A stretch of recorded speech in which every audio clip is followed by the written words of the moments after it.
السلام علیکم ورحمۃ اللہ۔ جی، ایک دوسرا مسئلہ یہاں پر یہ رہا کہ فکسڈ ڈپازٹ ہے نا، یہ بھی ایک الجھن کی چیز ہے۔ فکسڈ ڈپازٹ کی زکوٰۃ جسے ایف ڈی کہتے ہیں، تو اس کی صورتحال تو آپ کو معلوم ہے کہ لوگ اپنے روپے کو بینکوں میں، ڈاک خانوں میں 5 سال کے لیے، 7 سال کے لیے، پہلے تو ہم نے یہ سنا تھا کہ 10 سال تک کا ہوتا ہے، لیکن ابھی شاید 7 سال تک کا ہوتا ہے۔ 1 لاکھ روپے 7 سال کے لیے جمع کر دیا، ایک متعینہ مدت کے لیے جمع کر دیتے ہیں، تو اس رقم پر ہر سال کچھ اضافہ ہوتا رہتا ہے، سمجھ رہے کہ نہیں؟ اب ان رقموں پر زکوٰۃ واجب ہوگی یا نہیں؟ 7 سال کے بعد وہ ڈبل ہو کر کے ملتا ہے، 1 لاکھ جمع کیا تھا تو 2 لاکھ روپے ہو جاتا ہے، جیسا ابھی چونکہ اس وقت کیا موجودہ قانون چل رہا ہے اس کا علم تو نہیں ہے، بہرحال فکس ڈپازٹ تو یہی ہوتی ہے۔ تو اب یہ کہ جو رقم آدمی نے خود جمع کیا ہے، یاد رہے کہ وہ بینک پر جو ہے قرض ہے، لہذا اس مال پر ہر سال زکوٰۃ واجب ہوگی، البتہ اس کا دینا جو ہے 40 درہم کی مقدار وصول ہو جانے پر لازم ہوگی، جیسا آپ پیچھے ہے نا جی پی ایف کے بیان میں ہم نے ابھی بتا دیا ہے۔ اب یہاں پر اس بات کو ذہن میں محفوظ رکھیں کہ جو حکم ہو رہا ہے وہ کس اعتبار سے ہو رہا ہے کہ جو 1 لاکھ روپے اس نے فکس ڈپازٹ کیا ہے اس پر زکوٰۃ واجب ہوگی، کیونکہ یہ اس کا پیسہ اس نے قرض دیا ہے۔ لیکن قرض کا مسئلہ ہم نے آپ کو بتایا کہ جو مال آپ نے قرض دیا ہے اس پر زکوٰۃ تو ہے، لیکن کب ہوگی اور اس ادا کب کرنی ہوگی؟ جب آپ کو مل جائے گی۔ اب اس میں بھی اگر کوئی ہم سے مسئلہ پوچھتا ہے تو اور کہتا حضرت کریں کیا، تو ہم انہیں یہی سمجھاتے ہیں کہ بھئی آپ نے کسی کو قرض دیا، عموماً ایسا ہوتا ہے کہ قرض کو واپس ملنے کی امیدیں ہمیشہ آدمی کو شک و شبہے میں مبتلا کیے رہتی، ملے گا کہ نہیں، ملے گا کہ نہیں، ملے گا کہ نہیں۔ تو ہم یہ کہتے ہیں کہ دیکھیں ایسا ہے بابو، چونکہ اس پر زکوٰۃ تو ہے لیکن ادا اس وقت لازم ہے جب آپ پیسہ واپس پا جاؤ، اور اس لیے بہتر ہے کہ آپ اس کے بعد مثلا 3 سال کے بعد آپ 1 لاکھ روپے آپ نے کسی کو قرض دیا مثال کے طور پر، اور 3 سال کے بعد آپ نے وہ پیسہ آپ کو واپس ملا، تو آپ کو اب زکوٰۃ واجب ہے، لیکن 3 سال کی زکوٰۃ دینی پڑے گی،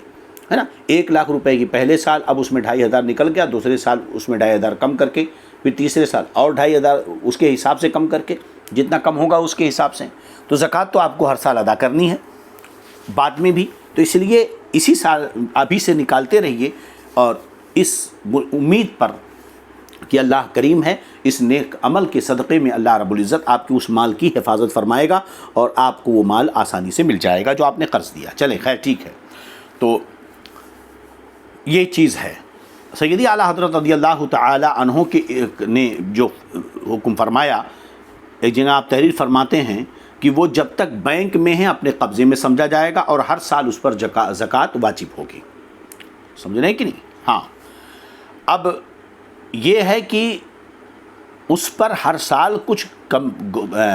کمپنی کی طرف سے، بینک کی طرف سے اضافہ ہوتا ہے، تو اب اس اضافے پر ہر سال ملنے والے نفع کے بارے میں کیا حکم ہوگا؟ تو 1 لاکھ تو جمع کیا، اس پر زکوٰۃ واجب ہے، اب رہا نفع جو مل رہا ہے کیا ہے؟ چونکہ موجودہ صورتحال میں جو حکومت ہند کے بینک ہیں، ہندوستان کے جو بینک ہیں جس کی باڈی میں کوئی مسلمان نہ ہو، اس سے جو رقم حاصل ہوتی ہے، صحیح یہی ہے کہ یہ مال ایک مال مباح ہے، یہ مال، ورنہ قرض پر جو نفع ملے وہ تو سود ہوتا ہے، لیکن لا ربا بین المسلم والحربی الکافر، مسلمان اور حربی کافر کے درمیان سود ہوتا نہیں ہے، لہذا اگر کافر حربی اپنی خوشی سے آپ کے قرض پر نفع دیتا ہے، پہلے سے کوئی طے نہیں ہے، طے بھی ہو تو ہے نا، تو وہ سود نہیں کہلاتا ہے۔ ہاں، مسلمان کو دے کر اگر اس نے لیا تو وہ سود کہلائے گا۔ تو ہندوستان کے جو بینکس ہیں وہ جو نفع دیں گے وہ سود نہیں ہوگا بلکہ مال مباح ہوگا، اور مال مباح جب تک مسلم کے قبضے میں نہ آ جائے وہ اس کا مالک نہیں ہوتا ہے۔ اور قبضے کا مطلب کیا ہوتا ہے، سمجھے کہ نہیں؟ اور قبضے کا یہ مطلب تو نہیں ہوتا کہ مطلب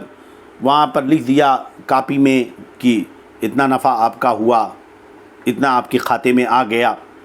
یہ اس کو قبضے میں نہیں اس کو قبضے میں آنا نہیں کہتے، سمجھے کہ نہیں؟ بلکہ بینک سے منافع نکال لے تب جا کر کے قبضہ مانا جائے گا، اور جس روز قبضے میں آئیں اور کھاتہ دار صاحب نصاب ہو تو نصاب سے ملحق ہو جائیں گی، اور نصاب کے حولان حول پر جو ہے سب کی زکوٰۃ واجب ہوگی۔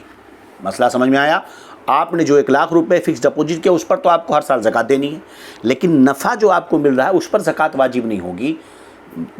7 سال کے بعد جب آپ نے پیسہ نکالا تو 1 لاکھ پر تو ہر سال زکوٰۃ ہوگی، جو اس پر نفع آیا ہے وہ صرف اسی سال میں۔ جیسے مثال کے طور پر آپ یہ سمجھیں کہ آپ نے 2022 میں 1 لاکھ روپے جمع کیے اور 2027 میں آپ نے نکالا 1,70,000، تو 1 لاکھ جو آپ کے ہیں یہ 7 سال ہر سال کی زکوٰۃ 1 لاکھ پر ہوگی، لیکن جو 70,000 آپ کو نفع مل رہا ہے 7 سال کے بعد، اس 70,000 پر صرف 2007 میں زکوٰۃ واجب ہوگی جو آپ کے نصاب سے مل جائے گا۔ ھذا ما عندی واللہ اعلم بالصواب۔ السلام علیکم ورحمۃ اللہ وبرکاتہ۔